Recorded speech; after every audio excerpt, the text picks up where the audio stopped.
We live in a period of great change, of discovery and technological innovation.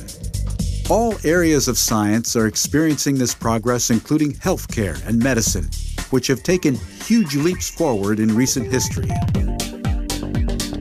This quantum surge in medical knowledge and ingenuity is similar in importance to that which occurred in the Arab and Islamic world over 1,000 years ago. It was a storm of knowledge and enlightenment that still echoes in the halls of hospitals and clinics today.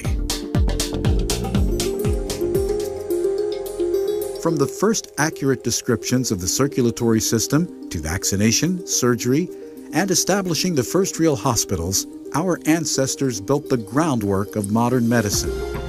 The scientists of that age were often prominent in a number of subject areas. Abu Bakr al-Razi, known more popularly as al-Razi, was a shining example of this. He lived around the turn of the 9th and 10th century AD and made fundamental and lasting contributions to the field of medicine, chemistry, music, and philosophy, which is documented in over 200 books and articles, and made many discoveries in medicine through his own observations and experiments. Among his many medical achievements was to differentiate between smallpox and measles, which used to be confused before then, and identified fever as being the body's natural defense system and not a disease in itself. Possibly his most famous work is the extensive medical encyclopedia in 9 volumes called Al-Hawi. When it was translated into Latin more than 300 years after his death, it had a big influence on the course of medicine in Europe. Of equal, if not of greater influence in Western Europe, was the comprehensive work of Ibn Sina, The Canon of Medicine, which was translated into Latin and used as a textbook in several universities until the middle of the 17th century. It is best known for its scientific approach to medicine, based on experimentation and quantification, describing known contagious diseases and sexually transmitted diseases, and introducing quarantine to limit the spread of infectious diseases, in addition to predicting the existence of microorganisms.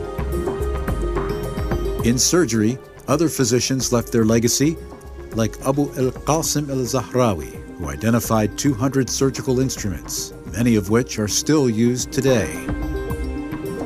He also introduced plaster for setting broken bones and catgut for stitching wounds, a practice still used today. Ammar ibn Ali al-Mawsili is also notable for inventing the injection syringe and hypodermic needle for the extraction of cataracts in the first successful cataract surgery.